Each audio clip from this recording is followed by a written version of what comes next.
Frustration is frustration. I mean, try your best not to point fingers. So you just try to clean up what you can, execute the best you can, and be part of the solution. So, we just gotta be better.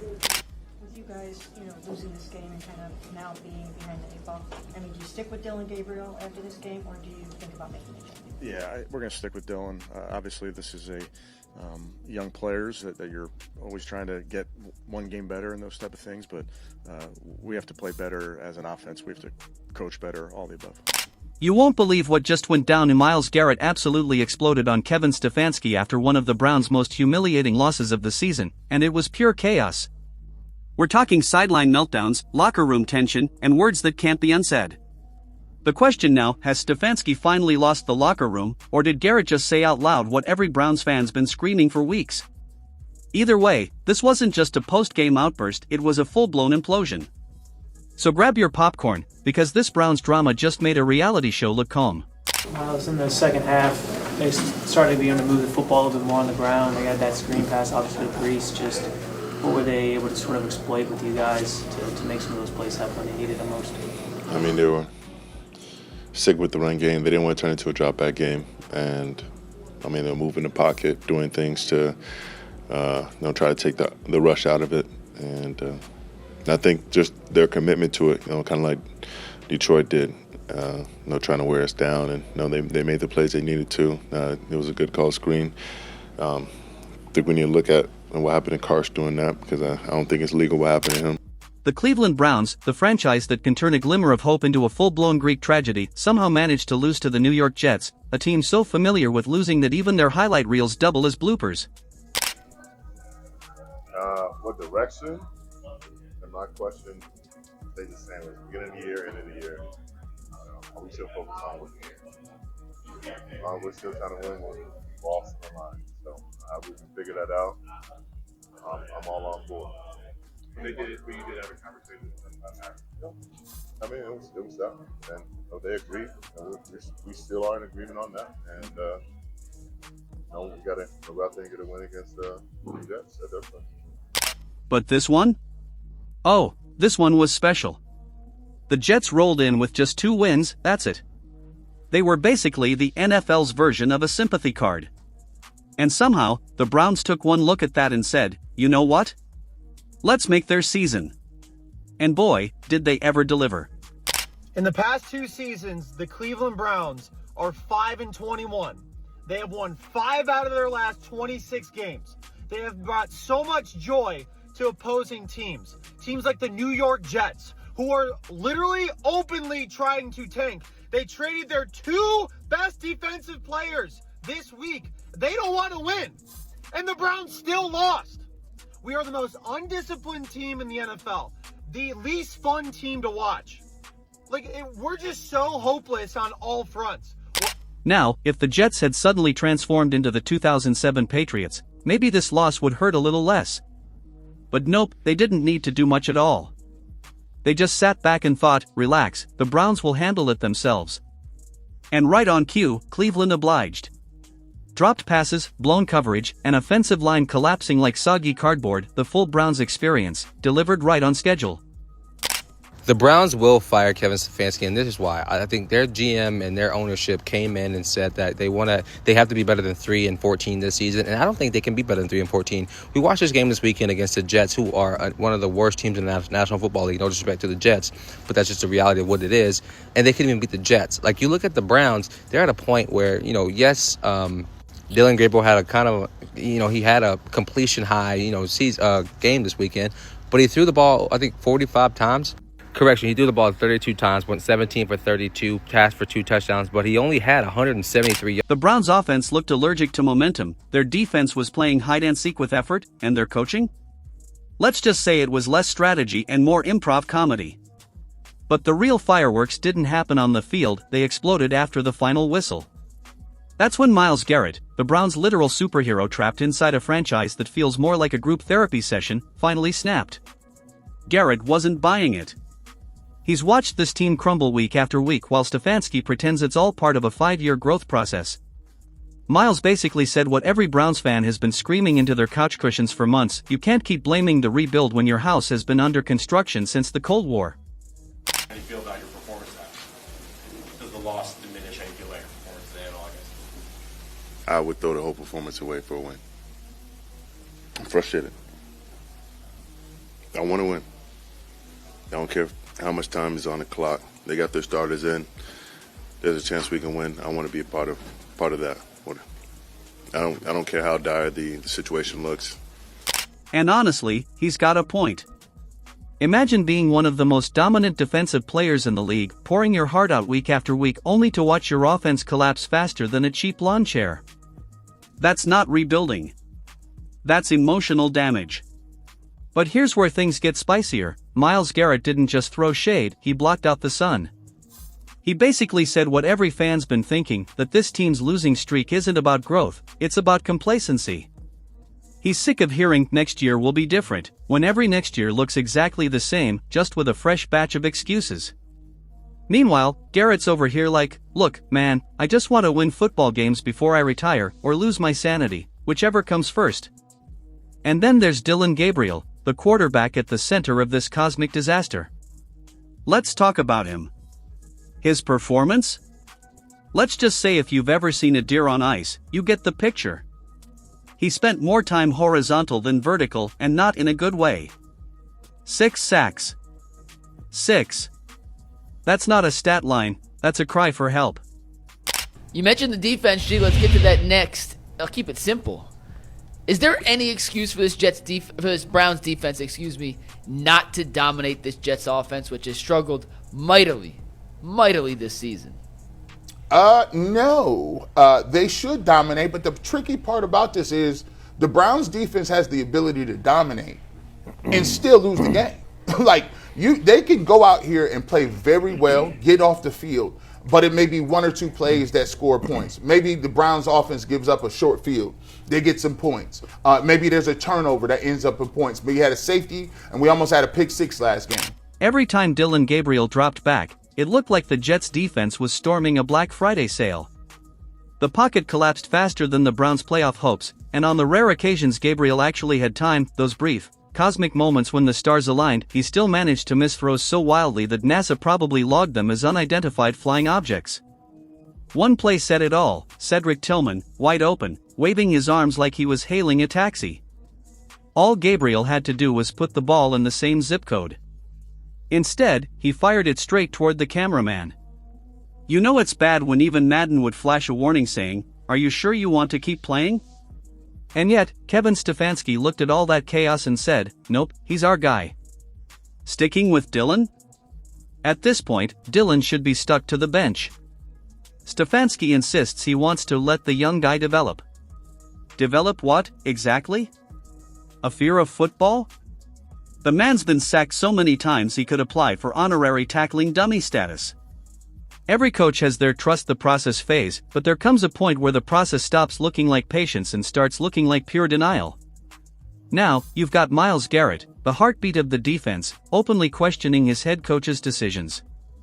Fans are losing their minds, players are visibly frustrated, and the locker room looks one bad Sunday away from scheduling group therapy. Blow up the whole damn organization. Fire everybody. It's over. Losing to the New York Jets of all teams in the National Football League when you had 2 weeks to prepare. We're coming off a bye.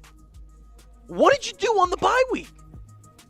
What was the conversation? Speechless. Which is against my job description. I have to get on here and speak about this shit. What do you even say after a loss like that? I was not in the mindset that I'd have to be making a video right now about a loss today. It's the New York Jets. The team just blew up their whole team on trade deadline day, and then they beat us. We had a bye week. And through it all, Stefanski just stands there, stoic, pretending everything's fine, like the captain of the Titanic assuring passengers the ship is unsinkable while water floods the deck. Garrett's frustration isn't just ego, it's pure exhaustion. He's been carrying that defense for years, and now he's watching the offense collapse week after week, all while being told to trust the plan. At some point, the plan starts sounding less like strategy and more like a bedtime story meant to calm terrified fans. Building what, exactly? An extended January vacation? This whole mess is starting to feel like the NFL's most awkward family dinner. Stefanski's at one end of the table insisting everything's fine, Garrett's at the other glaring like, bro, pass the accountability, and the quarterback is just sitting there, wondering if anyone brought dessert or an escape plan. Kevin Stefanski should not have a football job today, but he still does. I don't understand it. This is getting to the levels of Hugh Jackson now, of the rope they are giving Kevin Stefanski. Yes, he did win multiple games with 5 different quarterbacks in 2023. But now he's like 5-24 since then. He can't win a football game. He can't pick a quarterback. He has a quarterback that might be good at the game of football that was drafted with little Dylan Gabriel, but The sad truth? Fans have seen this movie before. Every season kicks off with cautious optimism, new pieces, fresh energy, flashy hype videos, and by mid-season, it's the same old script, blown leads, baffling coaching calls, and a fanbase collectively screaming into the void. And this Jets game? That was the breaking point. It wasn't just a loss, it was a message: this team isn't improving. It's stuck. Even the Jets looked confused after the final whistle, like, wait, we actually won? Can we celebrate? Did anyone even check the scoreboard? Watching it unfold is like a slow-motion car crash where everyone in the car is arguing over whose turn it is to grab the wheel. And Garret? He didn't even look angry, just disappointed. That deep, soul-crushing kind of disappointment you get when you've lived this story one too many times. I've given everything to this team, and we're still losing to the Jets. Yeah, thinking let's pin the ears back and let's go hunt. I mean, it didn't really seem like they wanted to drop back, too much and extend the play. So if they're not going to do that, they didn't really have any other way to move the ball. So I think we kept them contained pretty well, even if they didn't want to push downfield. Myles, you moved around the front a lot. Was that by design? How much did how much did that kind of go in the game plan because of matchups you saw with Miami? A little bit of. And really, that's what makes it so Cleveland darkly funny, if you can laugh through the pain. Because if there's one franchise that can turn a winnable season into an existential crisis, it's the Browns. At this point, their unofficial team motto might as well be, don't get your hopes up. And this could just be the beginning. When a star like Garret goes public with frustration, the clock starts ticking. Stefanski either fixes this and fast, or he's done. NFL coaches don't survive a lost locker room. Once the players stop buying what you're selling, no motivational speech or sideline headset can save you. And yet, the comedy doesn't stop. Despite all this chaos, some fans are still saying, just give it time.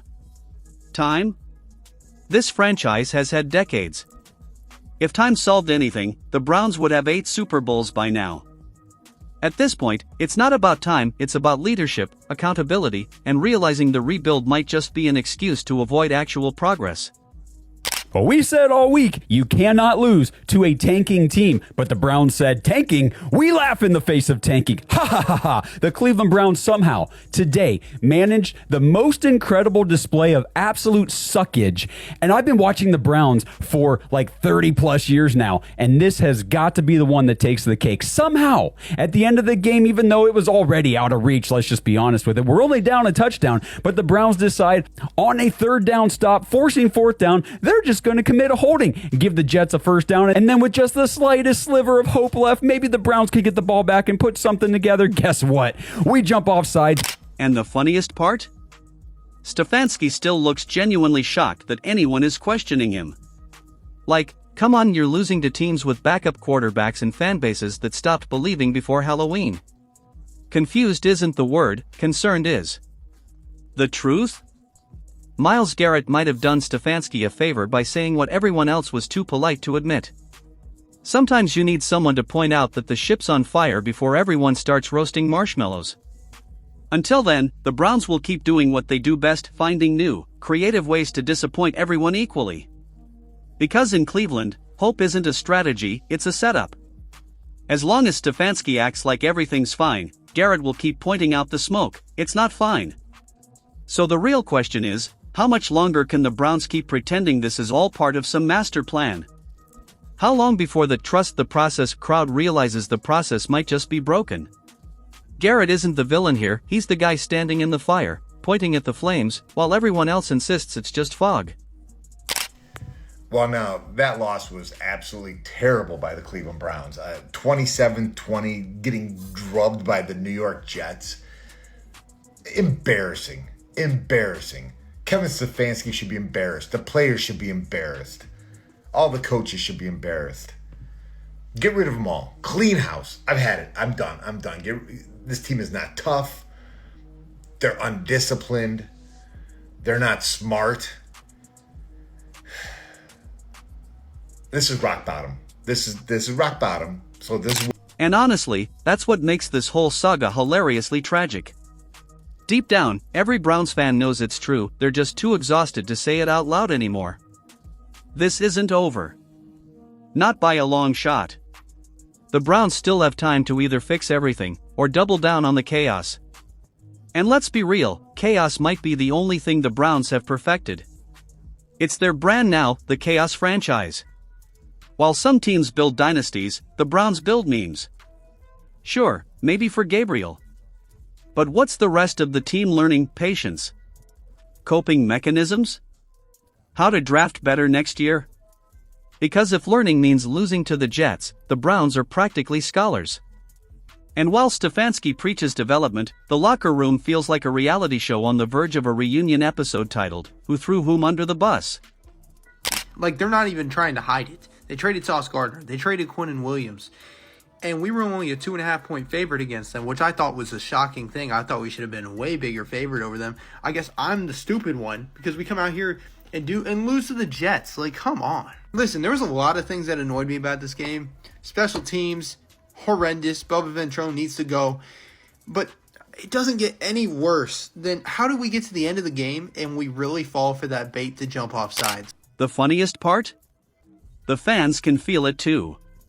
Cleveland's fan base is basically a group of emotionally battle-hardened veterans. They've survived every plot twist, every rebuilding year, every false dawn. They don't get angry anymore, they just sigh and start cranking out memes before the fourth quarter even hits. That's when you know it's bad, when laughter becomes your only defense mechanism. So as the Browns march toward their next opportunity to improve, remember this, somewhere out there, Myles Garrett is re-watching film with the expression of a man realizing he could have joined literally any other team and Kevin Stefanski? He's still telling himself this is all part of the plan. A plan that's working beautifully, for everyone except the Browns.